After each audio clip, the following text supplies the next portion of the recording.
The story begins with an age of humanity and advanced science and technology vying with each other. War unleashed countless large and small explosions across the globe. People got caught up in the war and caused a large-scale purge. The dead were everywhere. Structures that had once been a source of pride were destroyed, ultimately ushering in an era where everything was destroyed. Everywhere were piles of wrecked metal, structures were destroyed, and smoke billowed everywhere. This was the world where science and technology, once revered, were forbidden by the survivors and enshrined in a temple. The temple was situated on a high mountain, with not a single soul in sight. Not even a tree or an animal could be found. The only thing present was snow, blanketing the entire mountain range. In front of the temple, there was a path leading up to it. Not only at the mountain peak but everywhere. Everything was desolate, trees were withered and dead, and rivers were dry. After countless years, human civilization flourished once more.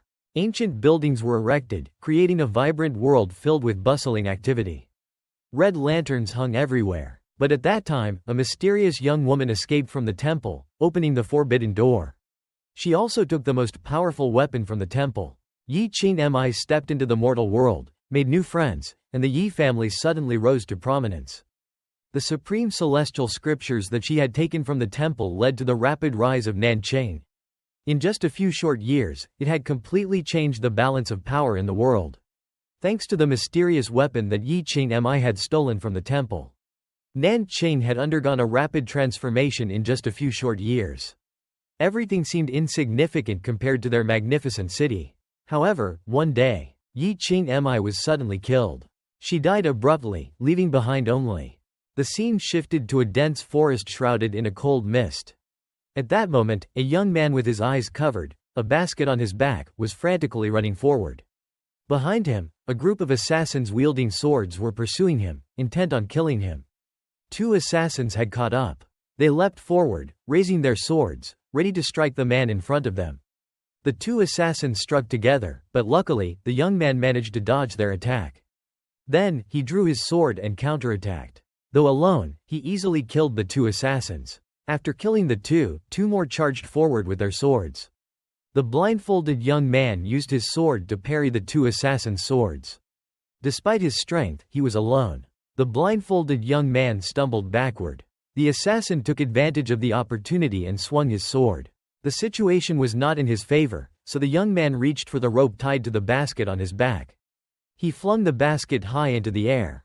While he focused on fighting the two assassins, the blindfolded young man's sword began to stain with blood. The assassin's blood sprayed out, and the basket that the young man had flung into the air, the cloth covering it fell, revealing a baby still swaddled in diapers inside. The baby seemed to understand what was happening. Seeing itself falling, it was terrified. "Oh my God, what the heck?" Then, a scream echoed through the mountains. "Help! Help!" In a hospital room, various monitoring equipment was present. The patient's information was displayed on the screen. On the hospital bed was a young man who looked extremely weak. He was hooked up to all sorts of equipment. He thought desperately, "Am I about to die?" The young man was Fan Shen, a patient with severe myasthenia gravis. Fan Shen was aware of his condition. Although he wasn't afraid of facing death, he still had a slight regret. "I'm still a virgin, you know." He glanced at the elderly woman cleaning beside him. Fan Shen felt a little disheartened. The person who would see him off wasn't a cute nurse, but this old lady. Fan Shen closed his eyes with a myriad of regrets. Life really is. Finally, he completely ceased to exist. The last thing he felt was the loneliness in the hospital room. So lonely. Fan Shen still thought he had died. So when he opened his eyes, he was utterly bewildered. "Huh? This is..." In Fan Shen's sight were a few dark figures running towards him. A masked assassin ran toward him, his gaze fixed on Fan Shen with murderous intent.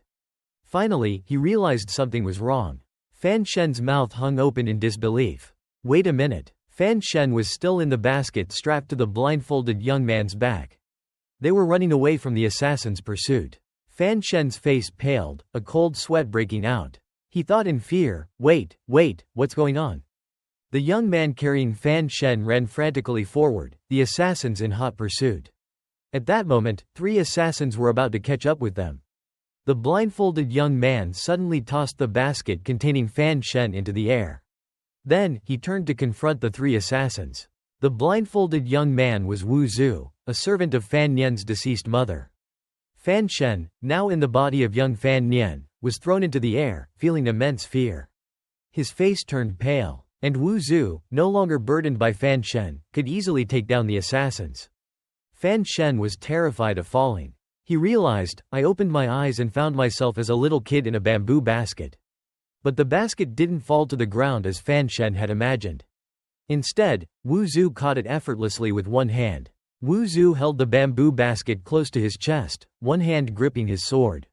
The ground was littered with the corpses of assassins he had killed. Fan Shen couldn't believe what he was seeing. I still remember everything about the modern world, and I'm being pursued by a group of assassins in black. Fan Shen stealthily peeked at the young man carrying him. After observing for a while, he realized that Wu Zhu, the one protecting him, was incredibly strong. At that moment, Wu Zhu looked cautiously over his shoulder. Another group of assassins appeared, but this time, they were accompanied by a man in a hooded cloak, holding a skull-shaped staff. He pointed his staff at Wu Zhu, commanding his subordinates, "Go."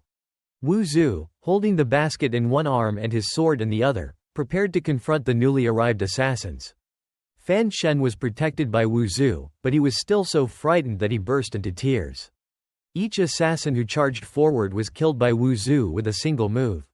These people were no match for him. The man with the skull-shaped staff seemed to be their leader, but he was struck by an arrow through the neck and killed.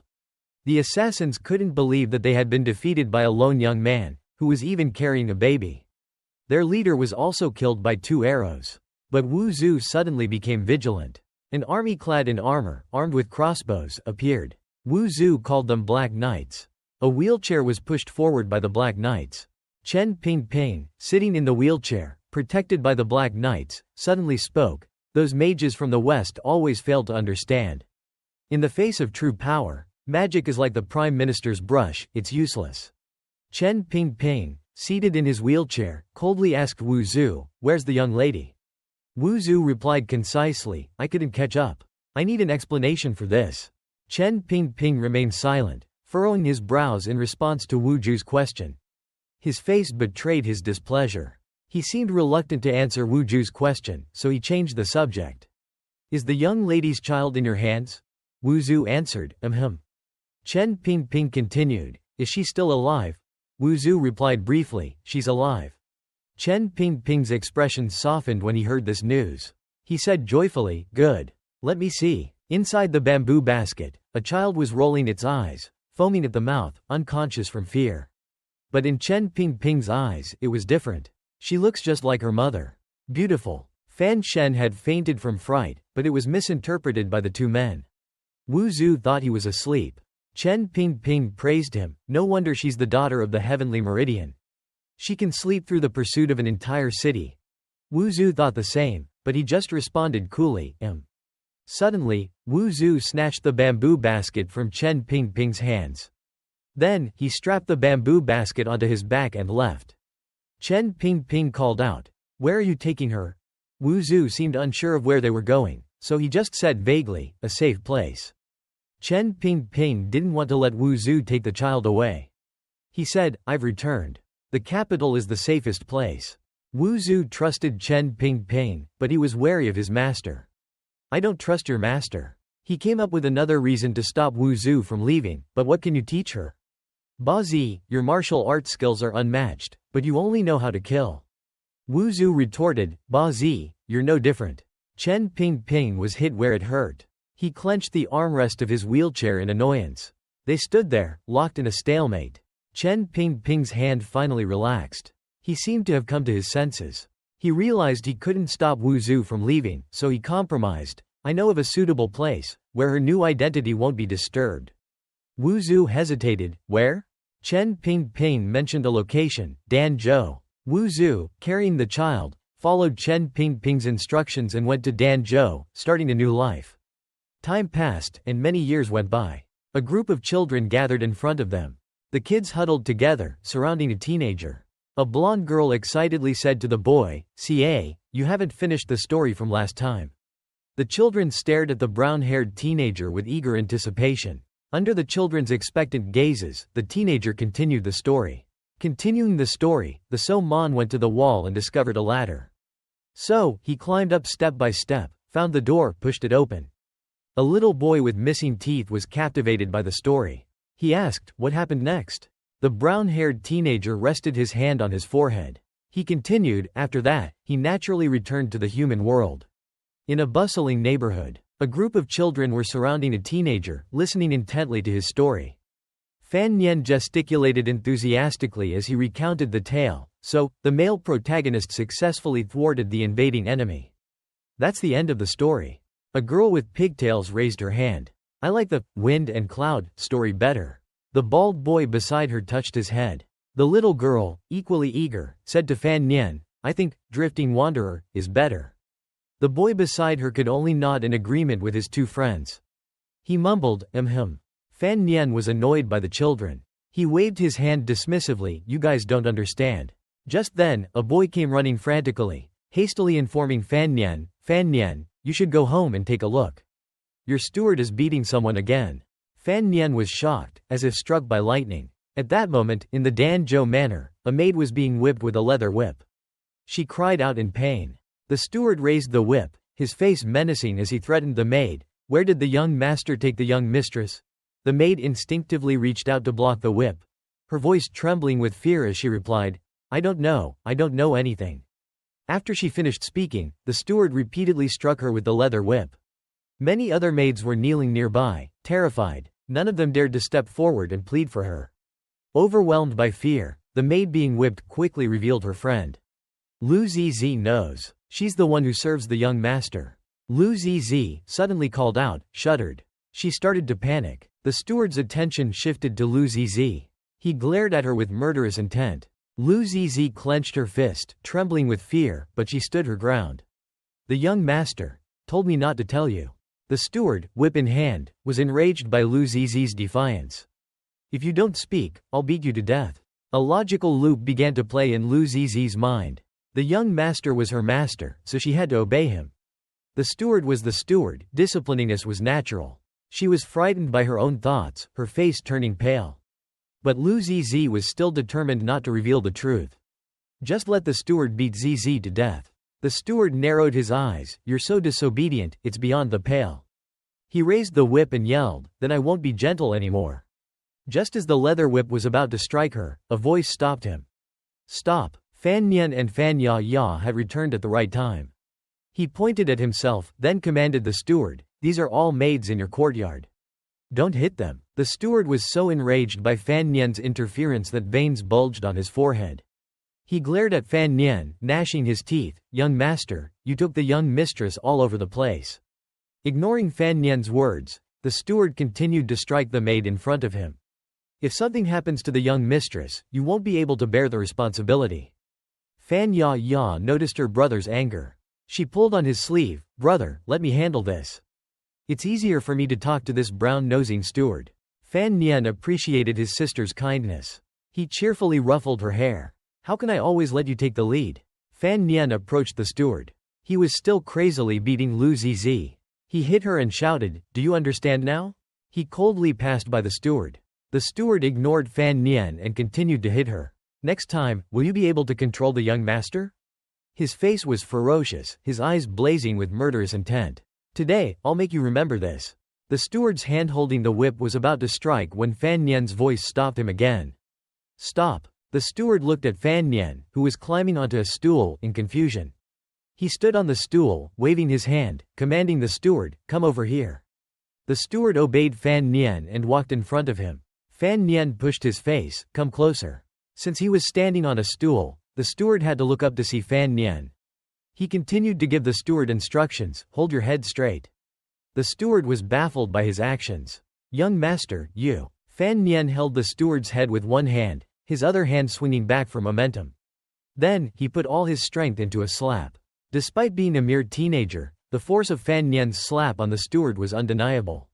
The slap knocked the steward unconscious, a tooth flying out of his mouth. The fat steward, despite his size, had been slapped by a teenager and lost a few teeth. His face was distorted. He was even knocked backward. Fan Nian blew on his hand and coldly asked, do you submit? One side of the steward's face was swollen, and he had lost several teeth. He crawled up from the ground, so young, yet so brutal. He was filled with resentment and wanted to report him. I'll definitely tell the old mistress. The domineering attitude of the old man vanished completely, replaced with cringing flattery. Young master hit me. It's only natural. At that moment, Fan Nian and Fan Ya Ya were sitting next to their grandmother. Fan Nian pointed at the steward and reported to his grandmother. Grandma, look, he also said it's natural. Fan Ya Ya also spoke up to accuse the steward. It was the steward who beat up the maids in brother's courtyard. The old mistress picked up her teacup. She coldly commanded, change all the maids in the young master's courtyard. But Fan Nian interrupted her. He said as he ate his meal, no need, Grandma. I like it quiet. I don't need anyone in the courtyard. The old mistress complied. She commanded the steward, then dismiss them all. The steward readily agreed, yes, ma'am. But before leaving, he couldn't help but glare at Fan Nian with anger. Fan Nian, relishing the provocation, deliberately said to him, let's see how you dare to bully the people in my courtyard in the future. But the old mistress's next words left both siblings astonished. After you're done eating, have the carriage take Ya Ya back to the capital. Fan Ya Ya didn't want to leave. She exclaimed in panic, Grandma. But the old mistress remained unmoved. She was adamant, that's decided. Ya Ya lowered her head, heartbroken, as she didn't want to leave. The steward was elated when he received the old mistress's order. Fan Nian put down his rice bowl and looked at his sister in silence. After finishing his meal, he returned to his room alone. Lu Zizi had been waiting at the door. She didn't know how long she'd been there. When she saw Fan Nian return, she bowed, young master, you're back. Fan Nian was confused to see her still there. Why haven't you gone home? Lu Zizi lowered her head, her voice laced with loneliness. Zizi was sold here to be a maid. Even my mother doesn't need me anymore. She clenched her fists, tears welling up in her eyes. She pleaded with Fan Nian, besides here, Zizi has nowhere else to go. Fan Nian looked at her in silence. Then, he turned around, resting his hands on his hips, and calmly said to Lu Zizi, what's the matter? You're just like me. Lu Zizi was confused by his statement. How are we the same? Fan Nian, not fazed by her question, replied, neither of us has a father or mother. Lu Zizi didn't think so. Young master, you have a father. He's in the capital. Fan Nian entered the room, his mood slightly downcast. He felt a tinge of sadness and disappointment towards his father. It was no different from not having one. Despite this, he decided to let Lu Zizi stay. If that's the case, you stay here. Then, he closed the door. Fan Nian's voice came from behind the door, but be mentally prepared to be bullied by Steward Zhou.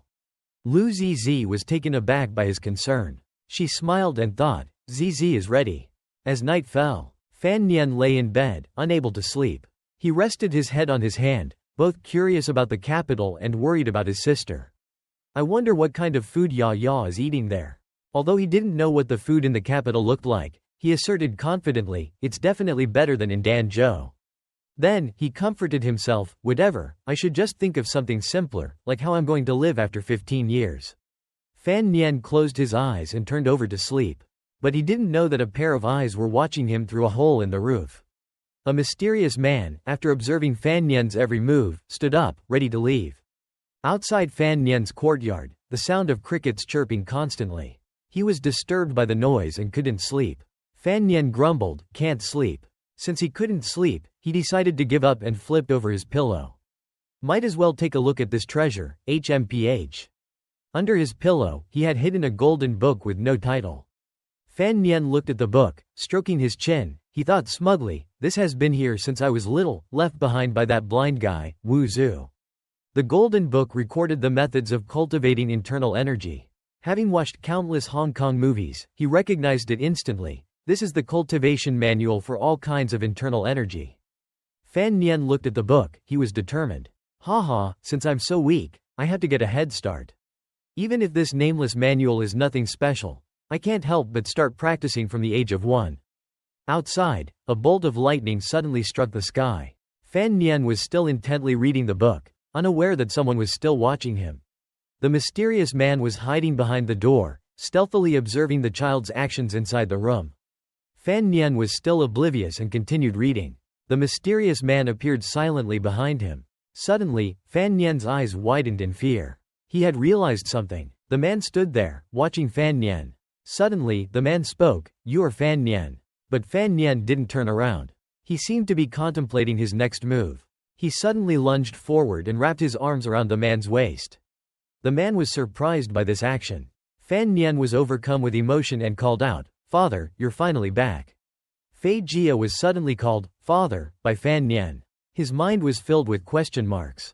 He angrily tried to push Fan Nian away, but the tighter he pushed, the tighter the boy clung to him. Fei Jia gritted his teeth and shouted, "I'm not your father." Fan Nian stubbornly continued to hug his arm, refusing to let go no matter how hard he pushed. He insisted, "You are my father." Fan Nian was thrown away, but he still grasped a piece of Fei Jia's sleeve. Both he and the piece of fabric fell to the ground. The two of them looked at each other awkwardly. Fan Nian stubbornly continued to call him, "Father." "I'm sorry, father." Fei Jia was exasperated by him. He pointed at himself, patiently explaining, "I told you again, I am not your father." But Fan Nian didn't seem to believe him. He politely brought over a teapot and offered him tea. "Father, have some tea to calm down." Fei Jia used a cold expression to tell Fan Nian, "I'm telling you for the last time, we." But before he could finish, he was speechless when he saw Fan Nian's tearful gaze. He clenched his fist. "Fine." He finished the tea in his hand. After he finished drinking, he asked curiously, "Who made this tea for me?" Fan Nian sat on the bed, his face beaming with joy as he replied, "My mother." Fei Jia was infuriated by his words. "Nonsense. Your mother died the day you were born." Fan Nian disagreed with his statement. He shouted, "My mother is always here." He felt Fan Nian's words were nonsensical and shouted, "Nonsense." Fei Jia looked at his sleeve, which was missing half. He was shocked, come to think of it. "The clothes I'm wearing are specially provided by the courtyard. Even a small knife wouldn't be able to easily cut it. How could a 4-year-old child rip it with their hands?" Suddenly, Fan Nian became very happy and pointed towards the door. "Mother, you're here." Fei Jia was disbelieving. He turned his head towards the door in shock. "How is that possible?" But there was no one at the door. He felt relieved and said, "Like I said, how could it be?" While Fei Jia was off guard, Fan Nian grabbed his pillow, jumped up, and attacked him. Just a pillow was enough to strike him, making him roll his eyes in pain. With the strength of a child, he was able to knock an adult man backward. Fan Nian stood with the pillow in his hand, while Fei Jia lay curled up on the ground. He weakly said, "No." But Fan Nian didn't give him a chance to recover. He continued to raise his pillow high, then slammed it straight into Fei Jia's head. The pillow shattered, and Fei Jia was so pained that he rolled his eyes. Finally, he completely lost consciousness. Fan Nian stared at his hand. "What a powerful assassin I am. I put all my strength into my finger. I thought I could catch him." He remembered being thrown back, but only grabbing a piece of fabric from his clothes. Fan Nian started to doubt the golden book. "I only got a few scraps of cloth. Could this true energy be trash?" He placed his finger under his nose to check for his breath. After knowing that he was still alive, Fan Nian became silent. "I used all 10 parts of my true energy and smashed him twice, but he's still breathing. If he wakes up, he'll definitely kill me." He opened his eyes wide. A very daring idea came to his mind. Should I kill him to silence him? Fan Nian pulled out the knife he carried with him. He sat on Fei Jia's waist, raised his hand holding the knife, preparing to kill him. But Fan Nian suddenly stopped. He hesitated, looking at the unconscious man on the ground. Fan Nian pursed his lips, his hand holding the knife trembling. The scene shifted to a wooden house. Fan Nian used his strength to frantically knock on the wooden door in front of him. He shouted, "Uncle Wu Zhu, Uncle Wu Zhu." The sound of knocking on the door in the middle of the night echoed loudly. Wu Zhu ignored the knocking outside. He clasped his hands in front of his chest and coldly said to the person knocking, "The store is closed. If you want to buy something, come back tomorrow." Fan Nian explained the reason he came here. "Uncle Wu Zhu, someone wants to kill me." Wu Zhu remained unmoved. He leaned against the wall and said indifferently, "Do you need me to report it to the authorities?" Fan Nian looked around warily. He leaned closer to the door and whispered, "Don't report it. I killed him. Although he wanted to kill me, I was the one who killed him." Wu Zhu naturally didn't believe Fan Nian's words. He grumbled with annoyance, "What nonsense are you talking about, young Master Fan?" Fan Nian pressed his hands against the wooden door, gritting his teeth and calling, "Uncle Wu Zhu." He continued to bang on the door, his face full of panic, shouting, "Don't pretend. Save me." Fan Nian persisted in knocking. "Uncle Wu Zhu, this is not the time to pretend you don't know me." Although he didn't receive a response from inside, he still tried to persuade him. For years, the person who always hid in this grocery store didn't acknowledge him, but this was a critical moment. "Uncle Wu Zhu, you always care about me, don't you?" The wooden door in front of him suddenly opened. Wu Zhu stood coldly at the door. "Little master, you surprised me." Then he was suddenly pulled away. Fam Nian pulled Wu Zhu and hurried away. He said anxiously, "Don't talk, just come with me. I'll take you to see." When they arrived at Fam Nian's residence, Fei Jia was still unconscious, lying on the ground. Wu Zhu placed his hand under his neck to check his pulse. After checking, he confirmed Fei Jia's condition. "He's not dead." Fam Nian covered his face, widening his eyes in disbelief. "What? You smashed his head twice, and he's still alive?" Wu Zhu was about to say something. "Actually, he's—" Before he could finish his sentence, Fei Jia woke up. Before he could fully regain consciousness, he was immediately struck by a wooden stick from Fam Nian. Fam Nian slammed him with a stick and shouted, "Wake up!" Fei Jia had a bump on his forehead. He had only just regained consciousness but was knocked unconscious again. Wu Zhu continued his unfinished sentence. "Actually, he's the third master of the Supervision Institute. He's one of our own." Fam Nian was so shocked after hearing this that he could only exclaim, "Ah!" He immediately dropped the wooden stick in his hand, his eyes wide with embarrassment. "Why didn't you tell me when I was hitting him?" Wu Zhu replied coldly, "You didn't ask." Fei Jia lay on the ground, rolling his eyes and foaming at the mouth. After carefully observing Fei Jia's appearance, Fam Nian concluded, This person from our side looks so vulgar." The two of them looked at Fei Jia, who lay on the ground. Wu Zhu introduced Fei Jia to Fam Nian. "This man is named Fei Jia. He is one of the three recognized as the most profound users of poison in the world. He is extremely skilled at identifying and resolving poisons." Fam Nian was stunned. He found it incredibly hard to believe. He's such a powerful figure. He won't hold a grudge, will he?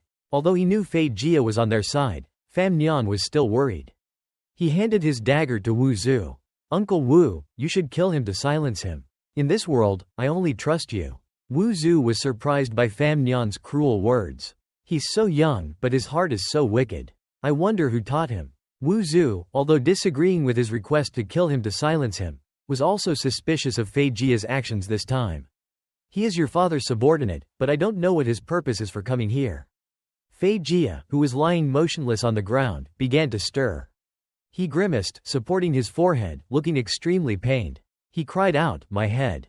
Fam Nian was still holding the knife in his hand. He saw him wake up, his eyes widened in fear. Immediately, he hid the knife behind his back, pouting and pretending that nothing had happened, under the watchful eyes of Wu Zhu and Fei Jia. Fei Jia's head was now bandaged. He touched his head and asked Fam Nian, "What happened to me?" Fam Nian covered his face with a smile, putting on a very adorable expression and telling him, "You fell asleep after drinking tea." Fei Jia sat back in his chair, still not completely convinced by his flimsy excuse. "Then why is my head bleeding?" Fam Nian continued to fabricate a reason to answer Fei Jia. "When you fell, you bumped into the table." Of course, Fei Jia couldn't believe the reason Fam Nian made up. He glared at him with sharp eyes. "It seems like you did hit me, didn't you?" Fam Nian was caught red-handed and panicked. He waved his hands repeatedly. "No, how could I do that, haha." Fei Jia approached him, coldly interrogating him. "If it wasn't you, who is it?" Fam Nian opened his eyes wide. He fearfully stuttered, It's. Then he pointed towards Wu Zhu. It was him. Wu Zhu, suddenly being blamed for Fam Nian's actions, was so surprised that he could only remain silent. Fei Jia, upon knowing that Wu Zhu was the one who hit him, changed his attitude. "So it was Master Wu Zhu. Then it must be because I was acting stealthily that Master Wu hit my head." But Wu Zhu suddenly exposed Fam Nian's lie. "It wasn't me." He pointed at Fam Nian. "He hit you." Wu Zhu continued, causing Fam Nian to start panicking. "Besides, it wasn't just once, but 3 times." Fei Jia's eyes, filled with murderous intent, fell on Fam Nian. Although angry, he decided to let it go. "Forget it, let's talk about the main matter. I didn't expect Master Wu Zhu to be in Danzhou as well." He approached, carefully observing Wu Zhu. He stroked his chin. "It's truly amazing. It's been many years since we parted in the capital. Master Wu hasn't aged a bit. You still have the same demeanor." Wu Zhu, unwilling to exchange pleasantries with him, went straight to the point. "What are you doing here?" Fei Jia revealed his purpose for coming here. The Count has paid me a lot of money to come here and become Pham Nyan's tutor. Pham Nyan was incredibly surprised. So, it was my father who called you here. Wu Zhu was still a little dubious. In my agreement with your superiors, there was no mention of this. Fei Jia explained to them. The young master will have to grow up. It's essential to prepare for the future. He'll have more chances of winning in the future. He smiled at Wu Zhu. It's all right. If Master Wu has any objections, I'll go back to the capital immediately. I'm sure the master will respect your opinion. The two of them continued to whisper to each other. Wu Zhu exposed Fei Jia's lie. That lame duck called you here. He's not simply doing this. Fei Jia squinted his eyes. He whispered to Wu Zhu. Master is worried that the chest left by the young lady will be discovered by those with ill intentions. Therefore, he wants to invite Master Wu to point out any flaws. Wu Zhu, upon hearing him mention the chest, replied, no need to look anymore. The young lady destroyed it before her death. Fei Jia let out a sigh of relief. Phew, that's good. He glanced at Pham Nyan, who was already sleeping with his forehead resting on the chair, and whispered to Wu Zhu. I think the young master is a bit strange. He's only 4 years old, but the person who had him practice true energy cultivation methods, aren't they afraid something might happen? Wu Zhu denied it. It's strange, indeed. The cultivation methods weren't taught by me. He brushed past Fei Jia, leaving him with a single sentence before departing. You're going to have a hard time from now on. Fei Jia lowered his eyes and remained silent. Pham Nyan was now sound asleep, drooling. Fei Jia felt a little uneasy. Why do I have this unclear premonition? The next day, the old lady, seated on a chair, inquired with concern towards the person opposite her. What happened to your head, sir? Fei Jia presented an item to the old lady. He fabricated a reason to appease her. Minister Fan sent me here to be the young master's tutor. On my way, I was attacked by thugs. The old lady received the item Fei Jia handed her. Upon hearing that he was attacked, she was furious. What a vicious criminal. Did you catch him? Fei Jia casually replied. Don't worry, the culprit was caught. While speaking, she glanced at Fan Nyan, who was standing meekly to the side, clearly uneasy. Although this criminal is cunning, we'll definitely find a way to discipline him. Ha ha ha. After their conversation, they both departed. Once the two were out of sight, the maids in the mansion started gossiping about Fei Jia. One maid, with a gold tooth, said, That's the strange tutor who just arrived at the mansion. Her companion beside her replied, The one with the bandaged head, looking like a rogue, right? They continued their lively discussion about him. Right, the old lady even personally welcomed him. And he's the tutor of our lovely young master. In another development, Fei Jia was enjoying the service from his pupil, Fan Nyan, who was diligently massaging his back. Master, please don't scold your pupil anymore. Fan Nyan flattered him. Last night, late into the night, you even took a knife. I'm young, so I acted rashly. He leaned closer, curious to know, Master, what are you going to teach me? Fei Jia adopted a profound tone, telling Fan Nyan, I'll teach you how to poison people, how to kill them, and how to avoid being poisoned to death. Fan Nyan was incredibly excited and expectant. He jumped with glee. Yes, sir. He excitedly urged Fei Jia, then what are we waiting for? Let's start now. Should I go catch 2 rats to do an experiment? Fei Jia questioned Fan Nyan's actual age. This kid is really 4 years old? That evening, at a graveyard, Fei Jia held a torch and a shovel in hand, leading Fan Nyan, as if they were about to do something sinister. Fei Jia kindly explained to Fan Nyan, this is a graveyard. Unlike other children, Fan Nyan showed no fear whatsoever. He calmly replied, I can tell. Fei Jia commanded him with a terrifying expression, find a tombstone, then dig it up. Contrary to Fei Jia's expectations, Fan Nyan displayed no fear but was extremely excited. He grabbed the wooden cross on a nearby grave, then this one. Seeing his cheerful demeanor, Fei Jia could only stare in astonishment. But Fan Nyan suddenly hesitated, but I'm just a child. Master, help me. Fei Jia remained unfazed, throwing the shovel in front of him. Dig. Fan Nyan picked up the shovel and started digging. While Fan Nyan struggled to dig, Fei Jia sat leisurely, enjoying his wine. Fan Nyan rolled up his sleeves for easier digging. He let out a long sigh. Phew, done, master. A wooden coffin was revealed beneath the hole he had dug. Fei Jia approached, his face darkening as he asked Fan Nyan, Wait, do you know why I brought you here? Fan Nyan turned his shoulder, readily answering his question, of course, to find a corpse to dissect and gain a deeper understanding of human anatomy. It's a normal first step for a student. Fei Jia was speechless at his response, his eyes widening in surprise. He secretly thought, how does this kid know so much? He doubtfully said to Fan Nian, you're not afraid at all. Before he finished his sentence, Fan Nian had used his inner energy to shatter the wooden coffin. Fei Jia's eyes bulged at his sudden action. Fan Nian curiously asked his master, what did you say just now, master? Fei Jia feigned a cough to cover his embarrassment. Nothing. He regained his serious demeanor. He pulled out a sharp knife and explained the next step to Fan Nian. Now, dissect the corpse inside. See what caused the death. Fan Nian showed no fear whatsoever. He calmly accepted the knife. Gazing at the decaying corpse inside the coffin, Fan Nian hesitated to use the knife. Witnessing his hesitation, Fei Jia started mocking Fan Nian. Are you afraid now, kid? He began feeling smug, thinking, the kid's finally scared. Fan Nian shrugged. He expressed his concern. Scared? No, there are bacteria everywhere. We need to protect ourselves, right? Fei Jia was speechless. He could only utter a, huh. He asked him back, what's bacteria? The two engaged in a noisy argument. Fan Nian, tired of explaining to him, said succinctly, in short, it's very dirty. Do you have gloves? Fei Jia uncomfortably explained. Performing an autopsy requires great precision. You can't wear bulky gloves.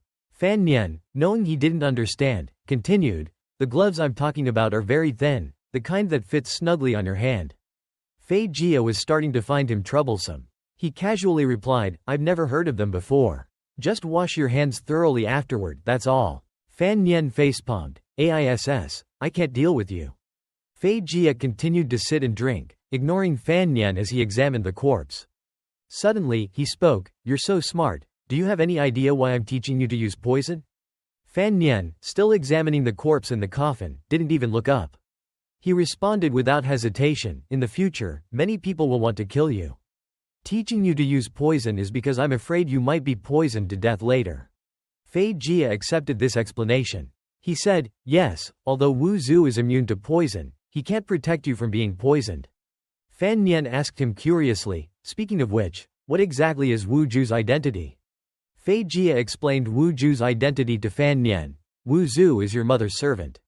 His martial arts skills are comparable to the 4 great grandmasters. Hearing him mention his mother, Fan Nian became even more curious. So, does that mean my mother was also very powerful? Fei Jia replied to him, yes. Your mother was truly one of a kind. Fan Nian continued to ask curiously, then why did my mother die that year? Fei Jia didn't want to reveal that to him. He looked up and took a sip of wine. I can't tell you that. Fei Jia wiped the wine from his lips, and he chuckled coldly. Why are you suddenly asking so many questions? Can't you handle it anymore? Fan Nian gave him a very charming smile. Then, his face became incredibly funny. Fan Nian clamped his mouth shut to prevent himself from vomiting in front of him. After that, he clung to the coffin and vomited profusely. Fei Jia, watching the scene unfold, laughed with unrestrained joy. You little rascal, even you have your limits, ha ha ha ha ha. Fei Jia continued to roar with laughter, ha ha ha ha ha. Fan Nian glared at him, thinking indignantly, what kind of master is he? He pointed at Fan Nian, then spoke in a mysterious tone, this is just the appetizer. What comes next will make you suffer even more, ha ha ha. By now, they had returned home.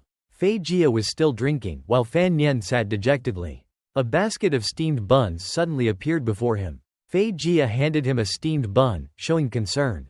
You've been dissecting corpses all night, you must be exhausted. Eat quickly. Fan Nian, touched by his sudden concern, thought, he's ugly and cruel, but he also has a gentle side. Seeing him only staring without eating, Fei Jia scolded him, what are you looking at? Eat. Fan Nian grabbed a steamed bun and forced a smile. He suddenly remembered something. Master, I noticed you were very respectful to Wu Zhu. Are you afraid of him? Fei Jia nervously looked away, fabricating a reason to answer him. How can you say that? It's called respect. Fan Nian was incredibly curious about Wu Zhu's abilities, so he asked him, he's very powerful, right? Fei Jia facepalmed. He explained to him, martial artists in the world are divided into 9 ranks, from lowest to highest. Above the 9th rank are the 4 great grandmasters. Nan Ke Lu Yun, the bare-handed fighter, has never lost a single match in his life. The bald national master of Beiti, Ku He, is known as the closest person to a god in the world. Cgugn, the four-guard sword, is said to be able to protect a city with a single sword. Another is in the Nankai Royal Palace, protecting the emperor. He has repelled assassination attempts by Cgugn twice. If not for Wu Daren's infrequent appearances and unclear fame, there would definitely be 5 Grand Masters in the world. After listening to the story, Fan Nian's eyes sparkled. He began admiring Wu Zhu. I never knew Wu Zhu was so powerful. Fan Nian suddenly became incredibly excited. Wu Zhu gave me a book about inner energy. It must be extremely powerful, right? Fei Jia waved his fan and confirmed. The inner energy in your body is truly formidable. As soon as he finished speaking, the boy exclaimed with joy, I knew it. I knew it. Fei Jia pointed at him and revealed a crucial piece of information. But the amount of inner energy in your dantian and meridians has exceeded the limits of your age and your body's ability to withstand it. Fan Nian, who was overjoyed, was stunned by his words. He exclaimed, huh? He was a little tense. Is this a good thing or a bad thing? Fan Nian sat on the bed, Fei Jia standing before him. He asked Fan Nian to follow his instructions. Try using your inner energy as usual, circulating it throughout your body. Let me take a closer look. He started to sit down and cultivate. Fearing he might not be doing it right, Fan Nian asked Fei Jia again, like this? Fei Jia placed his hand on him to check his pulse. He continued to guide Fan Nian. Release all your inner energy, feel its presence. You're just a 5-year-old child. No matter how powerful your inner energy is, it can't hurt me. The boy immediately agreed, yes, sir. Fan Nian began releasing all his inner energy as Fei Jia instructed. His body erupted in flames. The flames grew more intense. Bu Lai Wa Kai, Huan Dai Wai. Fan Nian slightly opened his eyes. Dang Dan Tian Quan Ji Shen. He opened his eyes completely, releasing all the powerful inner energy within him. Immediately, Fan Nian exclaimed with joy, Master, I feel it. I feel it. But Fei Jia, who should have been standing in front of him, was nowhere to be found. Fan Nian was incredibly perplexed. Huh? It turned out that Fei Jia was kneeling in a corner, with black smoke emanating from his body. Fan Nian was extremely worried for him, shouting, Master. He quickly ran over to help him. Fei Jia sat up, touching his head. Fan Nian was extremely worried about him. Master, you're not feeling well, don't show off your skills. Look, you're injured because of me, right? Fei Jia still couldn't believe it, muttering, how can a 5-year-old be so powerful? Hearing him talk about his abilities, Fan Nian scratched his head and laughed arrogantly, I think I'm very talented, he. Fei Jia was driven mad by his arrogant laughter. He scolded him, I wasn't praising you. Then, he spoke seriously, revealing a terrifying piece of information. If you keep going like this, you'll likely be blown up by your inner energy. Fan Nian began to feel a little scared, his eyes widening in disbelief. Blown up? Fei Jia explained to him, you are like a gourd filled with wine. The more wine you brew, the more it fills the gourd. Eventually, it will stretch and burst. Fan Nian was very worried. He anxiously asked his master, what should I do? Fei Jia stroked his chin, adopting a profound tone as he spoke to him. The situation is very serious right now. Another voice unexpectedly chimed in on their conversation. It's truly very serious. Wu Zhu, seemingly appearing out of nowhere, stood at the door. Fan Nian was incredibly surprised. Wu Zhu, since when have you been here? Both Fan Nian and Fei Jia approached Wu Zhu. Fan Nian rushed over, excitedly telling Wu Zhu, Master, the inner energy cultivation technique you gave me is really powerful. Wu Zhu revealed the truth to Fan Nian, it wasn't me who gave it to you. It was your mother who left it for you. Fan Nian curiously asked, does this inner energy have a name? Wu Zhu replied very briefly, yes. Fan Nian eagerly asked, what is it called? Wu Zhu, with a cold expression, revealed the name. Ba Dao Inner Energy. Fan Nian raised one finger, looking speechless at the name Wu Zhu had just revealed. What kind of name is that? Did you just make it up? Fei Jia suddenly spoke, interrupting their awkward conversation. Ha ha ha, I was needlessly worried. Wu Daren is so powerful, he must have a plan. He can definitely teach Fan Nian how to control his inner energy properly. Fan Nian looked at him with hopeful eyes. Right. However, Wu Zhu's next words extinguished their hopes. He said, I don't know either. Fan Nian and Fei Jia stared at Wu Zhu. They exclaimed in unison, you don't know either? Wu Zhu continued, I haven't cultivated inner energy. The two looked at Wu Zhu with dumbfounded expressions. Then, they widened their eyes in terror and exclaimed, "What should we do?" Fan Nian held his head in his hands, sinking into his fear. "I'm going to explode, I'm going to explode." Fei Jia, meanwhile, had already made his own decision. He thought, well, someone who doesn't rely on his lineage's inner energy, who solely relies on his mortal flesh and blood to become this strong, is he even human? He's truly terrifying. It's best to avoid provoking him. Suddenly, Wu Zhu spoke up to reassure Fan Nian, firmly stating, "You won't explode." After those words, the master and pupil were relieved. They looked at Wu Zhu with anticipation, hoping he would offer a solution. Fei Jia excitedly told his pupil, "I told you. Wu Da Ren will definitely have a solution." Fan Nian urged Wu Zhu to reveal the solution. "Wu Zhu, what is it? Tell me quickly." Wu Zhu said to them, "First, stop cultivating." Fei Jia and Fan Nian stared wide-eyed. They were struck dumb, incredulously saying, "That's it?" The scene shifted to a dense jungle. A purple mushroom was growing on the ground, its appearance bizarre. Fei Jia pointed at the mushroom, ordering Fan Nian, "Eat it." Fan Nian's face turned pale. The hand he was using to pick the mushroom hesitated, and he whispered. For the next year, Fei Jia sat leisurely, drinking wine, while Fan Nian, having eaten the poisonous mushroom, was dancing wildly. Under Fei Jia's heartfelt love, Fan Nian learned all the knowledge related to poison. If it weren't for the poison master by his side, he would have gone to the underworld long ago. Fei Jia slammed his wine flask onto the ground. He wiped his mouth with his hand and confidently said to Fan Nian, "For the past year, you've learned quite a bit from me." Fan Nian sat on the side, glaring at him. "Have you really taught me properly? Are you sure you aren't taking revenge on me?" Fei Jia rubbed his head, seemingly comforting him. "You've overcome it, haven't you? Don't dwell on the process." Fan Nian was clearly irritated. He grumbled, "If not for my tenacious will to survive, I don't know how many times I would have died already." He rubbed his neck, then unexpectedly revealed information that surprised Fan Nian. "You've learned so much in the past year. I can rest easy leaving now."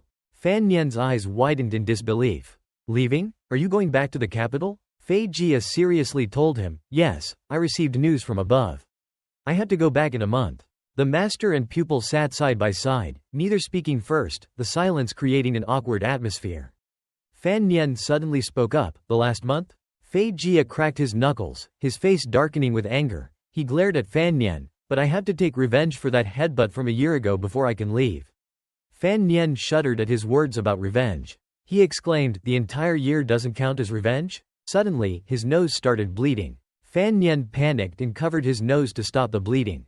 Fei Jia remained calm, drinking his wine. He told him, "Don't get agitated. I've poisoned you. Getting agitated will make the poison spread faster." Various kinds of medicinal powders were laid out before Fan Nian. Fei Jia stood watch over him. He folded his arms across his chest, starting to explain to Fan Han, "Think about it. What kind of poison did you get? When did you get it? How did you get it? Once you figure it out, you'll be considered a professional." Fan Han touched his chin, closing his eyes to think. He licked his lips. "It's bitter, probably mixed with traditional Chinese medicine before, so I couldn't taste it." Fei Jia asked him to do this. According to what he was taught, he had to find the antidote himself. Fan Han held each bottle of medicine up to his nose, sniffing repeatedly. He threw away any bottle that wasn't the antidote. Wrong, wrong, wrong. Suddenly, a bottle in his hand stopped him in his tracks. Fan Han confidently declared, "This one."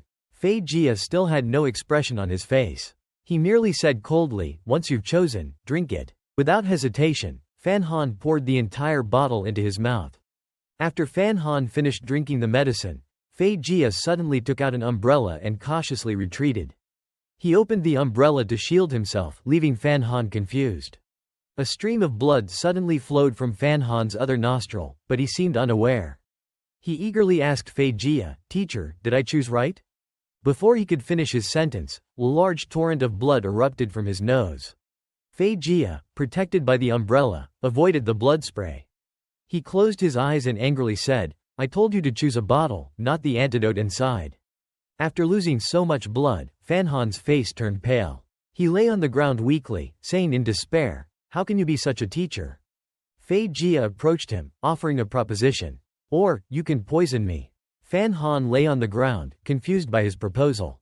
"Poison you?" He looked down at him. "If you can poison me back, it'll count as you learning the profession, right?" Fan Han's eyes widened, and he began to waver. Suddenly, he broke into a sinister smile. His heart swelled with arrogant pride. Just you wait. That evening, Fei Jia's room was still lit up. He sat in his room, sighing as he drank wine. Suddenly, there was a sound at the door. Fan Han unexpectedly appeared, bringing him food with an incredibly warm smile. Teacher, your late-night snack is here. He thoughtfully placed the food before Fei Jia. Fei Jia was taken aback by Fan Han's actions. He teased him, you've been treating me so well these past few days. Don't tell me you're going to miss me when I leave? To his surprise, Fan Han readily admitted, of course. After placing the food, he turned to leave. Enjoy it slowly, teacher. I won't bother you any further. Before Fan Han could successfully leave, Fei Jia called out, hold on, causing Fan Han's body to tremble slightly. Fei Jia picked up the wine bottle Fan Han had brought. He ordered him, leave the food, take the wine. Fan Han took the wine bottle, his face pale with fear. You can smell it, too? Fei Jia said arrogantly, you're still too green to play with me. After stepping outside, Fan Han didn't leave immediately but leaned against the door. He smirked triumphantly, having achieved his objective. The next day, Fei Jia was lying on a reclining chair, basking in the sun, while Fan Han fanned him. Fei Jia was about to bring the wine bottle to his lips. He suddenly froze. His nose unexpectedly bled, just like the symptom Fan Han experienced when Fei Jia poisoned him. Fan Han suddenly burst into laughter, hee. Then he pointed at Fei Jia and laughed gleefully, ha, teacher, you fell for it. Fei Jia's eyes widened in shock. He asked, what poison did you use? Fan Han held up a finger, his voice mysterious. It's time. These past few days, I've been feeding you large fish and meat, cooked with the most potent tonics. And you've been drinking broths made from high-quality tonics. You've been eating this way for days, resulting in excessive supplementation. Your blood is overly abundant. These delicacies are beneficial in moderation, but too much is poisonous. Fei Jia held his forehead, marveling at Fan Han's intelligence. You're quite clever, thinking of different approaches. Fan Han eagerly looked at him. So, I've learned the profession, right? Fei Jia smiled subtly, confirming his words. Fan Han was overjoyed and jumped for joy, shouting, I've learned the profession. Fei Jia was about to leave. He led a horse, and Fan Han followed to see him off. They walked for a while and then stopped. Fei Jia smiled at him. No need to see me off. All feasts eventually end. Everyone will eventually be separated. Fan Han looked dejected. For all these years, the only person I've fully trusted is fifth uncle. Fei Jia solemnly said, he deserves it. But Fan Han continued, now there's another. He smiled and reminded Fei Jia, don't forget that in Danzhou, you still have a disobedient student, me. Fei Jia also smiled. It'll be hard to forget. He suddenly reached into his chest pocket. Right. Fei Jia took out a token and handed it to Fan Han. This is a token of the inspectorate. The director asked me to give it to you. Fan Han took the token, his eyes widening in surprise. Inspector? That's a high-ranking position. Fei Jia explained, this belonged to your mother, left at the inspectorate. It was rightfully yours. He took out a gift he had prepared for Fei Jia. I have a gift for you, too. He proudly brought out a pair of gloves and introduced them to Fei Jia. These gloves are made from goat hide. Remember to wear them when dissecting bodies or experimenting with poisons. Fei Jia took the gloves and tried them on. He was impressed by them. I like them. After exchanging farewells, Fei Jia mounted his horse. Before leaving, he suddenly said, if I had met you earlier, I might have chosen a different path, married a woman, and raised you, a sly and cunning rogue. Fan Han watched silently as he rode away. He suddenly shouted, teacher, I'll take care of you when you're old and dying. He continued to wave goodbye to Fei Jia. Hearing Fan Han's words, Fei Jia was touched, but they sounded a bit strange to him. That evening, at Fifth Uncle's residence, Fifth Uncle was chopping vegetables to prepare dinner. Fan Han was sitting alone, drinking wine. He seemed to be drunk, rambling to Fifth Uncle. I went out of my way to buy you wine, Uncle. But you won't drink it, so I had to drink it alone. Fifth Uncle simply advised him, kids shouldn't drink. Fan Han was red-faced from drinking. He was about to pick up the cup and drink more. Uncle, I have so many questions I want to ask you. After announcing this to Fifth Uncle, a torrent of questions poured out. Uncle, why haven't you aged for all these years? Uncle, I heard from Teacher Fei that your martial arts are incredibly powerful, that you're the fifth Grand Master? Uncle, what was my mother really like? Uncle, don't you drink because you pass out after just one sip? Uncle, who is stronger, you or Teacher Fei? Fan Han's barrage of questions left fifth uncle speechless. Fan Han was so drunk that he spilled his wine. He persisted in calling out, "Uncle."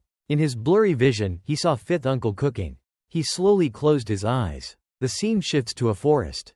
Pham Nhan lies on the ground, using his hand to shield himself from the sunlight. Seeing him awake, Ngu Truk says, "You're awake."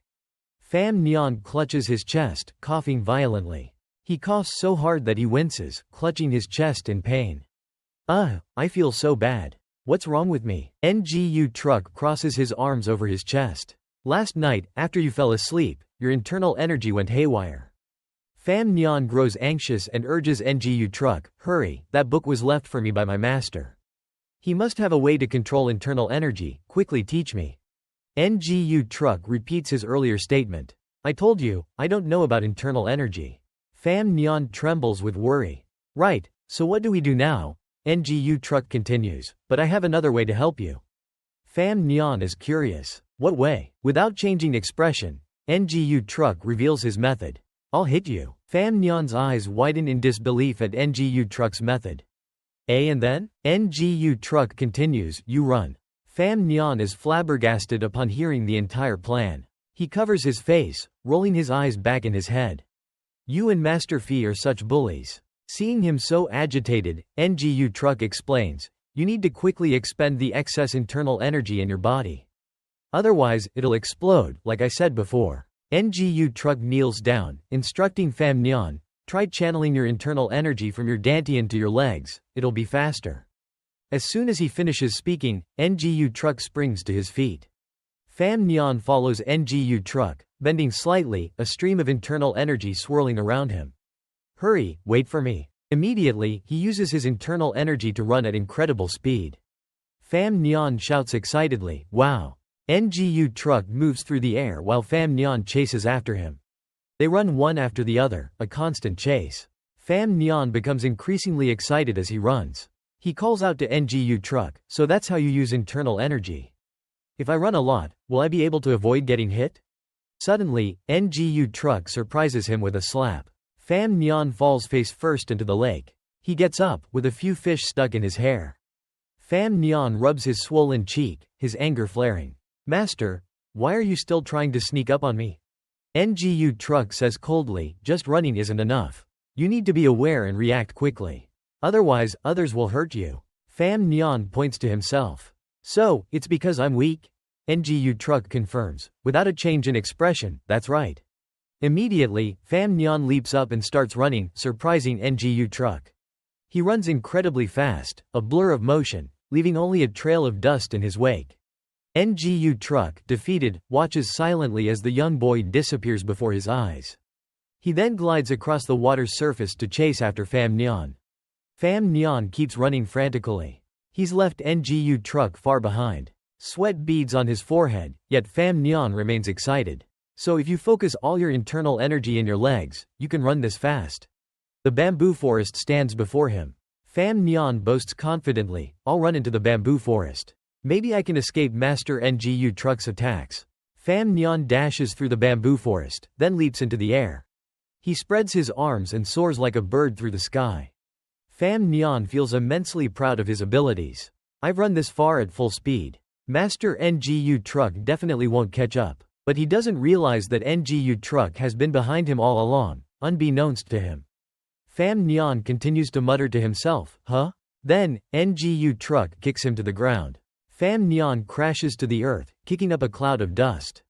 Ngu Truk stands beside the spot where he fell. He lies on the ground, staring at the sky, feeling incredibly dejected. Why does he have to face another cruel, vicious person after Master Phi left? A crater appears in the ground where Pham Nhan fell. Ngu Truk stands coldly beside him, watching as he crawls to his feet. Ngu Truk sets the rules for Pham Nhan. "As long as you can hit me, even just the corner of my clothes, I'll consider you to have met the requirement." Pham Nhan wipes the dirt from his face. His excitement returns. He leaps up, raising his fist towards Ngu Truk. "All right." Pham Nhan's fist is imbued with internal energy. He feels confident in this punch. "Master, you have to keep your promise. My punch is filled with powerful internal energy, though it won't hurt you, but a corner of your clothes." But he never gets to touch a corner of NGU truck's clothes. Instead, he crashes into a boulder. Pham Nhan slowly slides down the rock. He refuses to give up. Pham Nhan picks up a bamboo stick lying on the ground, using it as a weapon. He resolutely shouts, again. Just as before he can launch an attack, NGU truck subdues him. He cries out, OWW. Ow, ow. This was when he was 5 years old. When he turned 9, Pham Nhan still couldn't hit NGU truck. He was easily beaten by NGU truck. He shouts angrily, Master, don't hit my face. Time passes and he reaches the age of 13. While he still hasn't hit NGU truck, he can now block one of his moves. I blocked it, he immediately counters. Pham Nhan uses his bamboo stick to retaliate, but NGU truck blocks it. The two of them are locked in a stalemate. NGU truck's robe flutters in front of him. By the age of 16, Pham Nhan had grown stronger. Yet, he was still easily defeated by NGU truck. Pham Nhan braced himself against the ground to stop himself from backing away further. Once, he even hid and tried to sneak up on NGU truck. He hid behind a boulder, a small rock clutched in his hand. Pham Nhan threw the small rock to distract NGU truck.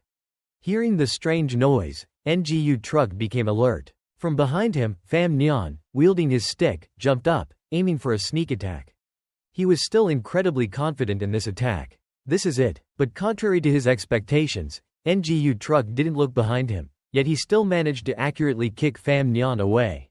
Pham Nhan was kicked back in a zigzag pattern. Then he slowly fell to the ground. A crater formed where Pham Nhan landed, his face swollen and bruised.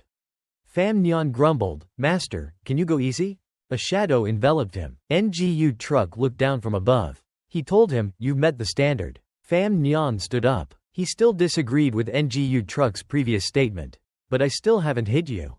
NGU truck explained and declared, You're strong enough, this is the end of your training.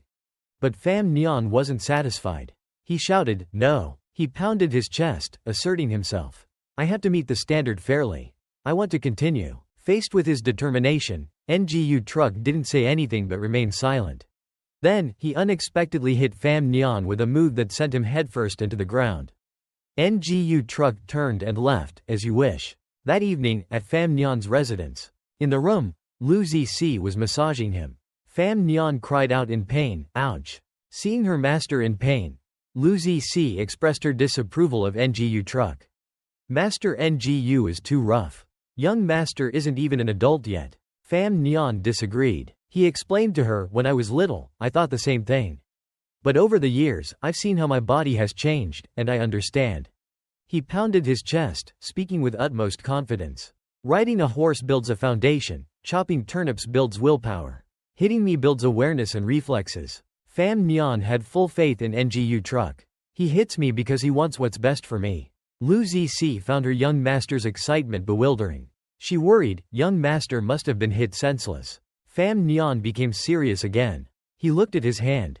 Besides, he said this is nothing. He clenched his fist, displaying his determination. The real danger comes when the Crimson Guards arrive. Lu Zici didn't understand what Pham Nhan was saying. She repeated questioningly, the real danger? Suddenly, Pham Nhan pulled Lu Zici into his embrace, causing her to blush. He teased her playfully, Never mind, let's not talk about this anymore. We have beautiful scenery and a warm bed. Why waste it? Lu Zici blushed, flustered. Young master, what do you mean? Pham Nhan pulled the blanket over both of them. He said excitedly, I'll tell you a ghost story tonight, called. Pham Nhan's voice rang out clearly in the stillness of the night. You have no legs. The next day, he was practicing martial arts in the courtyard. Pham Nhan stood in a stable stance, exhaling deeply. PFFFT. Suddenly, the sound of horse hooves echoed. Pham Nhan could hear the sound as well. The sound of horses. It wasn't just one horse, but a whole army on the move. He immediately became alert. From the sound, it seemed to be a large, elite army. Pham Nhan quickly rushed to the door to assess the situation. Then, he had to widen his eyes in astonishment at the sight before him. Before him stood an entire army, clad in crimson robes, riding warhorses. Pham Nhan uttered the name in disbelief. The Crimson Guards. The Crimson Guards dismounted one by one.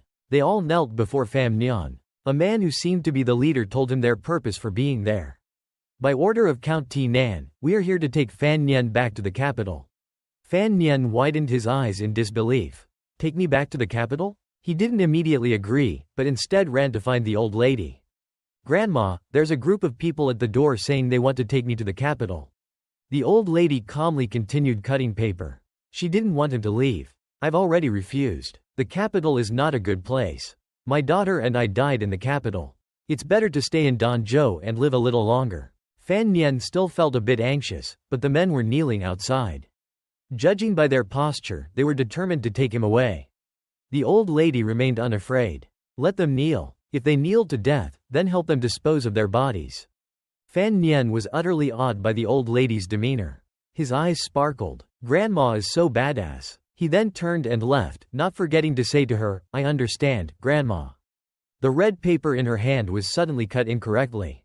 The old lady exclaimed in surprise, ah. She then looked at the paper coldly, it's ruined. In the kitchen, Fan Nian was busy chopping white radishes, his movements incredibly swift and effortless. Wu Zhu was sitting on the doorstep. Fan Nian abruptly stopped, seemingly wanting to say something but hesitant. He turned and called out, Uncle, I've been thinking about a serious matter lately. Wu Zhu responded nonchalantly, going to the capital or not, you decide for yourself. Fan Nian sat down beside him, launching into a rambling explanation. How did you know I wanted to ask that? Why would they suddenly want to take me back to the capital? I kind of want to go, but I'm worried about danger. Uncle, you said mother died in the capital. Is the person who killed her still alive? Uncle, tell me, what if I encounter danger? Wu Zhu was at a loss for words. He could only answer, I'll go with you. Fan Nian was slightly taken aback, what? Wu Zhu repeated himself, I will go with you. Fan Nian replied, all right. Uncle, there's another question I've wanted to ask for a long time. What? Is it because even when I'm 70 or 80 years old, your face will still remain youthful? Wu Zhu sat in silence, helpless. A while later, Fan Nian and Cici entered the dining room. A maid extended her hand, inviting them in. Young master, please partake in the meal. The dishes served were incredibly enticing, including roast chicken, tofu, mushroom soup, and many others. Fan Nian asked, where's Grandma? The steward replied, the old lady said she was engrossed in reading. She'll be eating alone today. All right. He picked up his chopsticks and started to eat. For some reason, Fan Nian only tasted a spoonful of soup, picked up a piece of mugwort, and took a bite of fish skin. He also peeled off a piece of chicken skin, taking a small bite of each. He chewed with gusto. He suddenly stood up, holding the plate of mugwort in his hand. This is delicious. I like it. I'm taking it back to my room. The steward looked confused. Fan Nian had already reached the door. The steward called out, you're only taking this plate, what about the rest? As usual, you all share. The steward grumbled in dissatisfaction, muttering under his breath, he's just an illegitimate son, yet he acts like a young master with no manners. The maid looked back at the table and said, although the master eats first, and the servants can only eat the master's leftovers, it's customary. However, every time, the young master has to taste every dish before allowing others to eat. And often, he only takes a single bite. To be honest, he is a bit arrogant. The steward agreed, indeed, it's unbelievable how the old lady spoils him. Distribute the food to everyone. Yes. Outside, Cici hurried after Fan Nian. She asked worriedly, young master, is something wrong? I've been poisoned. Cici gasped in alarm, what? You've been poisoned? Someone poisoned this mugwort. He thought to himself, normally, I have to eat every dish first before Grandma and the others can. It's precisely to prevent situations like this. Fan Nian opened a cabinet and took a dose of antidote. Then spat out the poison. Cici's eyes welled up. Young master, you must not be in danger. Cici wouldn't want anything to happen to you. Young master, are you alright? Fan Nian sighed in relief. With the level of this poison, I won't be in any danger. The poison I ingested, called Miao Ko Zi, is a common poison used by the spies of the surveillance agency. Miao Ko Zi is a fruit found on a southern island. Its juice does not change color when mixed with food, making it difficult for others to detect. Therefore, it is often used by spies of the surveillance agency to carry out assassinations that need to be concealed. After ingestion, it takes about until evening for the poison to take effect, causing the victim to convulse and die. It closely mimics the symptoms of some infectious diseases, making it very difficult to determine the true cause of death. Miao Ko Zi itself has a mild flavor. The only drawback is that it has a slightly bitter taste. The poisoner must have known that mugwort already has a bitter taste, so they mixed the Miao Cozy into it. They're quite skilled, indeed. But strangely, this dosage only causes abdominal pain and diarrhea. It wouldn't be lethal. What was the poisoner's true goal? Fan Nian asked. Do you know where today's mugwort came from? CC replied. Old He's grandson brought it early this morning. Fan Nian was puzzled. Usually, isn't it Old He? Why was it his grandson today? Someone said Old He was sick, so his grandson delivered the food. Is there something wrong? He pondered, chin in hand. Grandson? Old He lives alone. Where did he get a grandson? This grandson must be the culprit. Poisoned but not killed. What does he want? Fan Nian suddenly rushed outside. CC called out, Young master, where are you going? Young master, have you taken the antidote? Do you need me to call a doctor? He replied, I'm all right. I had to go out for a while. Then, CC, come with me. Fan Nian instructed, but it might be dangerous. Stay inside. He strode off. If I can't figure it out, then I'll go capture the culprit myself. I want to see who you are and what you're up to. Fan Nian hurried towards Old He's house. He discreetly hid behind a wall to observe the surroundings. He discovered that Old He was bound and gagged against a pillar in his house. Fan Nian approached. It seems this culprit didn't want to kill him. I'll rescue him first, then ask him about the culprit. Old He, I'm here to save you. After removing the cloth from his mouth, he immediately asked, Who tied you up here? Old He pointed ahead, his expression filled with panic. Young master, behind. Fan Nian swiftly noticed someone attacking him, seemingly a silent assassin.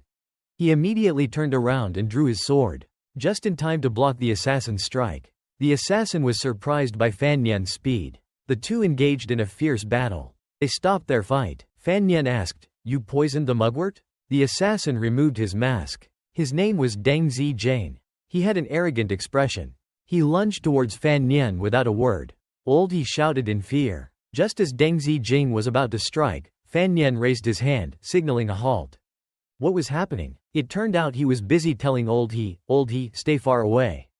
Oh, all right. Deng Zijane was so stunned that he couldn't speak. After making sure everything was safe, Fan Nian continued the fight. All right, now I can let loose and teach you a lesson. Deng Zijane quickly drew his throwing knives. He read out, kind and soft-hearted, overly sentimental. He immediately hurled his weapons at Fan Nian. Fan Nian had to block and dodge the flying knives, a whirlwind of sword strikes.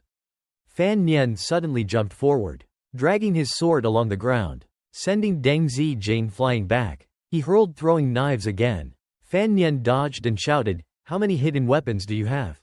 Deng Zijane launched them continuously, his speed dizzying. Fan Nian was exasperated. Are you done yet? Are you Doraemon? He had to jump back and forth, panting with exhaustion. Unbeknownst to him, Wu Zhu was silently observing this chaotic scene from the rooftop. When did this all happen? Below, Deng Zijane stopped using his hidden weapons and charged forward with his sword. Fan Nian fought back, forcing him to slide across the ground. He retaliated with a series of sword strikes. In a flash, Fan Nian leapt behind his opponent. He decided to attack from behind. Deng Zijane sensed the attack and retaliated. They engaged in a fierce battle. The two swords clashed forcefully. They finally stopped. They stood motionless, then collapsed to the ground together. Fan Nian touched the wound on his hand. You poisoned your dagger. Deng Zijane smirked triumphantly. You lost. I didn't expect someone so young to have such skills. It's a pity you missed a crucial move. The poison in the food would only weaken you, but the poison on the dagger would take your life. Fan Nian cursed, You are despicable. A despicable assassin, an undeniable truth. Fan Nian burst into laughter. Ha ha ha. Deng Zijane was taken aback. What are you laughing at? Haven't you heard? Villains die from talking too much? Deng Zijane realized he was bleeding from his nose and his body was aching intensely. He dropped his sword. He trembled on the ground. Your sword also has poison. Fan Nian smiled like a victor. He turned and said, I've been poisoned since I was young. Ordinary poisons have no effect on me. Fan Nian held his sword to Deng Zijane's neck. He asked, What is your purpose? Fan Nian held his sword to Deng Zijane's neck. Why did you poison the food? If you were going to poison, why didn't you use a deadly poison? He replied, They only want to kill you, not to harm any innocent people. As an assassin, you're softer-hearted than I am. Who sent you? Deng Zijane yelled, the surveillance agency's secret order to kill the traitor. Fan Nian couldn't believe that he, who had done nothing wrong, was being called a traitor. Deng Zijing threatened, I'm dead, but others will come to kill you. Whoever the surveillance agency wants to kill, even a celestial being can't save them. Although you're still alive now, in our eyes, you're already dead. Fan Nian suddenly showed him his token. The surveillance agency's San Shu Fei Jia. He's my teacher. Deng Zijing was utterly astonished. Master Fei is your teacher? I'm 16 years old, an orphan since I was young. My father never came to visit because he had a mistress. I've never left Danzhou. With my background, could I possibly be capable of committing treason? Deng Zijing was speechless. He stammered, what you said makes sense. Fan Nian replied, that's right, so haven't you all made a mistake? Deng Zijing pondered for a moment, I understand now. Someone forged the secret order to frame you. Fan Nian suddenly lowered his sword and walked away. Deng Zijing was perplexed. You're not going to kill me? If it's a misunderstanding, why would I kill you? Deng Zijing was extremely anxious. If someone is trying to frame you, and I failed the assassination, revealing their plan, assassins will definitely come to silence me. Fan Nian responded nonchalantly, then, you and I have nothing to do with each other anymore. He paused, but I still have one question for you. The Fan Manor's rules are very strict. It's your first time here. How could you disguise yourself as old He's grandson? Who helped you? Deng Zijing looked fearful, his expression strained. He was forced to confess, it was the Fan Manor's steward. Later, the steward was finally escorted before the old lady. He wailed, it was the surveillance agency's people who wanted to kill Fan Nian. I didn't mean to harm the entire Fan Manor. Old lady, everything I did was for the sake of the Fan family. She calmly asked, for the sake of the Fan family? Tell me, I was sent by the second mistress to watch over Fan Nian. That boy is bound to come to the capital to fight for his inheritance. Instead of letting him stir up trouble in the manor, it's better to prevent him from ever leaving Danzhou. The old lady decisively closed her teacup. You're right. For the sake of the Fan family's peace, we can't be lenient. Fan Nian was shocked. Grandma, you agree with him? The old lady turned to Fan Nian. Nianer, you must remember, when you're older, you must learn to be ruthless. Where are the servants? Two servants responded in unison, yes. Fan Nian was panicking. Grandma, you want to? The steward laughed gleefully. Old lady, you are wise. The old lady suddenly pointed her cane at him. She broke his leg. Throw him on the fishing boat. He's not allowed to set foot on land for the rest of his life. The steward exclaimed, what? The two servants immediately carried him away. What? No, old lady. Didn't you always dislike Fan Nian? Was it all an act? The old lady asked Fan Nian, what do you think? Every Chinese New Year, the second mistress sent me gifts. She was very kind to me. I remember that. That's right. We can't convict someone based on a single letter. I'll ask your father to investigate this thoroughly. We'll definitely find out the truth. Fan Nian called out, Grandma. Or, let me investigate myself. The old lady knew he wanted to go to the capital. Didn't I already tell you? Stay in Danzhou. Let your father handle it. Fan Nian remained steadfast in his decision. Grandma, you see, I've grown up now. I need to see the vast world. If there was one assassin, there will be a second. Instead of continuing to hide, it's better for me to confront it myself. Think about it carefully. All right, I'll return after handling everything. The old lady sighed, go ahead. If something needs to be dealt with, of course you should. When are you leaving? Tomorrow. The old lady turned away. Then tomorrow, I won't see you off. I'm old now, I can't bear to see farewells. The scene shifts to a forest. Countless bamboo leaves clash against each other, producing a pleasant sound. A leaf falls into a nearby river, disturbing the stillness of the water. Deng Zijing and Fan Nian are both present. Fan Han, I need your help with something. What is it? Deng Zijing replied, kill me. Fan Han was utterly astonished. You want me to kill you? Deng Zijing answered, I don't want to betray anyone, but I have something more important to handle first. Fan Han gradually understood. Oh, so you want me to cover your identity? Do you realize this is betraying the surveillance department? What benefit will it bring you? Deng Zijing suddenly chuckled with a mischievous gleam in his eyes. You don't want to know how the second madam fooled the surveillance department? Fan Han was curious. Tell me, I mean, the identity of the deceased will make your case investigation more convenient. Fan Han stroked his chin, pondering. That makes sense. Well, then, let's cooperate happily. At Wu Zhu's shop, Wu Zhu was busy wrapping a broom. Fan Han sat beside him, saying, Uncle, I'm about to go to the capital. Wu Zhu replied indifferently, all right. Uncle, you've always protected me. Don't you have anything you want to do yourself? Someone you like? Plans for your life? Wu Zhu asked unexpectedly. You don't need me anymore, Fan Han exclaimed. What? I'll always need you, uncle. You're the most important family I have in this world. Oh, what do you want to say? Uncle, I have to go to the capital tomorrow. I'll find the person who wants to kill me. I'll also thoroughly investigate my mother's case. I'll live a better life than anyone else. Because this is what I've always wanted to do. Last time, you said you'd protect me in the capital, but I hope you can find something you want to do. Live for yourself. Wu Zhu was speechless. Fan Han walked to the door and waved goodbye. I'm going first, uncle. The door slammed shut. Wu Zhu seemed to have found the purpose of his life. He read each word silently. Find what you want to do. Live for yourself. Fan Han was packing his clothes, preparing for the journey. Suddenly, footsteps sounded. It was Wu Zhu. He entered Fan Han's room and said, I found what I want to do. So fast? Wu Zhu brought a stone chest. He placed it on the table. This was left by the young lady. I want to open it. What you said at noon, the young lady also said that. She wanted me to find something I like to do. Fan Han questioned. It's something left by mother. How do we open it? With a key? He spread his hands. But I don't have one. Uncle, why don't you just open it directly? Wu Zhu immediately drew his sword. He repeatedly slashed at the chest. But it remained perfectly intact, not even a scratch. Only the table collapsed. Fan Han was incredibly surprised. This chest is too hard. Where did mother get it? Wu Zhu replied, I forgot. Then where is the key? The capital. Therefore, you and I must go to the capital. So, let's go to the capital tomorrow. Wu Zhu turned to leave. I'll go ahead. We'll meet in the capital. What about the chest? Leave it with you. Fan Han stared intently at the chest. What is this chest made of? What is it used for? What kind of things need to be protected with this kind of chest? The next day, early in the morning, all the soldiers were gathered in front of the Fan residence. It was time for Fan Han's departure. He didn't forget to bring the chest with him.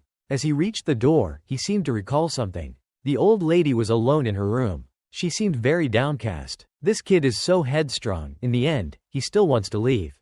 Fan Han entered the room. He called out softly, Grandma. The old lady turned and said, I told you, no need to see me off. Fan Han unexpectedly kissed his grandma's forehead. The old lady scolded gently, This isn't proper. Fan Han instructed her, take care of your health. Wait for me to solve everything. I'll come back for you. He took a few steps back. Then, he knelt down and bowed, prostrating himself, demonstrating his respect for her. The old lady was moved to tears. Go. Fan Han entered the carriage. The journey officially began. Capital, here I come. The soldiers escorted Fan Han. They started their journey. CC hastily ran after them. She called out loudly, Young master, please take care of yourself. Fan Han lifted the carriage curtain and waved goodbye. Inside the carriage, Deng Zijing asked, Why didn't you bring your maid? I don't know anything about the capital. I don't want to risk anything happening to her. Fan Han pondered for a moment. Wait until the time is right. As dusk descended, the group decided to rest at a clearing in the forest. First, they would rest and build a fire to cook. The two servants had already cooked a pot of hot, fragrant soup in the blink of an eye. Fan Han held a bowl in his hand, standing silently, as if waiting for something. He became impatient. What are you standing there for? You're playing the role of my servant. Serve the meal. Deng Zijing was startled. He had to obey Fan Han's order. He slurped down the soup. It looked incredibly delicious. Deng Zijing didn't touch a bite. Fan Han inquired, Hey, do you know why father is bringing me to the capital? Of course, it's to prepare for the young master's future. Just the two of us? What's there to cover up? Young master, you're such a joker. Fan Han suddenly adopted a dangerous look. There are times when I don't like to joke. Deng Zijing looked at him fearfully. He said, Ahem, as far as I know, it's to prepare for your marriage. To bring you to the capital for your wedding. Fan Han was skeptical. Don't doubt me. The 4 branches of the surveillance department are responsible for espionage and patrol. The 6 branches are in charge of surveillance. I'm from the 4 branches, so my information is accurate. The surveillance department's operations are powerful and flawless. If someone from the 6 branches had taken action, you wouldn't be alive today. Fan Han thought to himself, no, even if someone from the 6 branches tried to do it, they wouldn't stand a chance against 2 moves from Zhu Wu. He continued, do you know who I'm marrying? The daughter of the current prime minister, Lin Ruofu. Fan Han was utterly shocked. What, the prime minister? Marrying a bastard like me?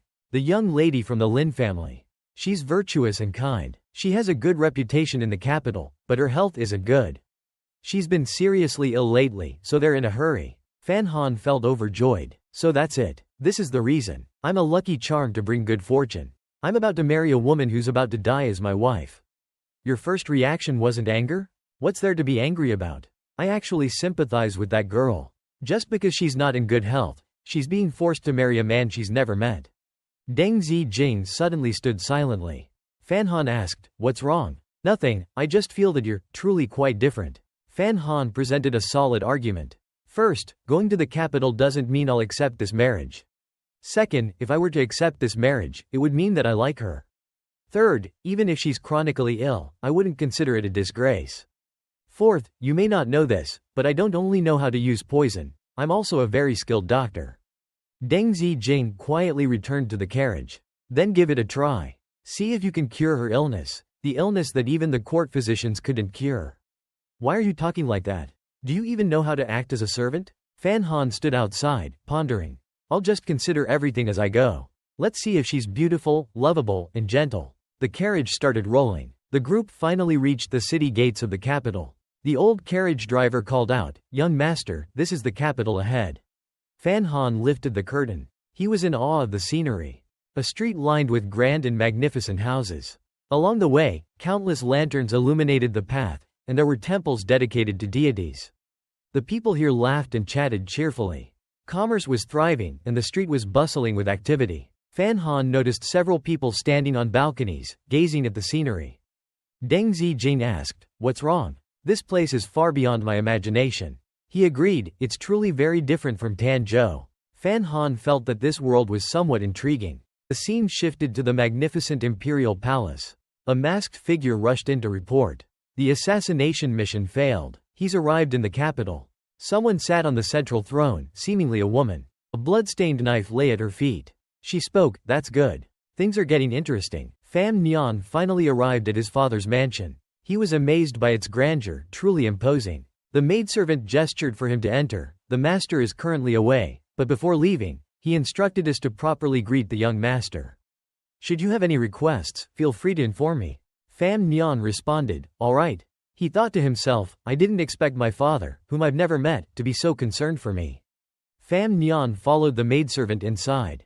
They crossed a bridge, a clear lotus pond flanking it. He surveyed his surroundings. With this massive mansion in the capital city, where every inch of land is precious, it seems my father's authority is no small matter. Walking along the corridor, he encountered a servant who casually passed him without offering any greeting. Is this disrespect? This continued, the maid-servants completely ignoring Pham Nhan's presence. He mused, could it be that everyone on the road is deliberately avoiding me? Just because I'm an illegitimate child? Although I don't care, it's my father who should be ashamed of having an illegitimate child. The maidservant led Pham Nhan to a room. The second madam said you should come see her after you freshen up. All right. Another maidservant awaited inside. Pham Nhan placed his trunk on the floor. He sat on a chair, taking a clean cloth to wipe his face. Thank you. Now, please follow me to see the madam. Pham Nhan thought, it's true, the capital city isn't like Tanzhou. My politeness with the maid-servants and younger sisters here is a bit out of place.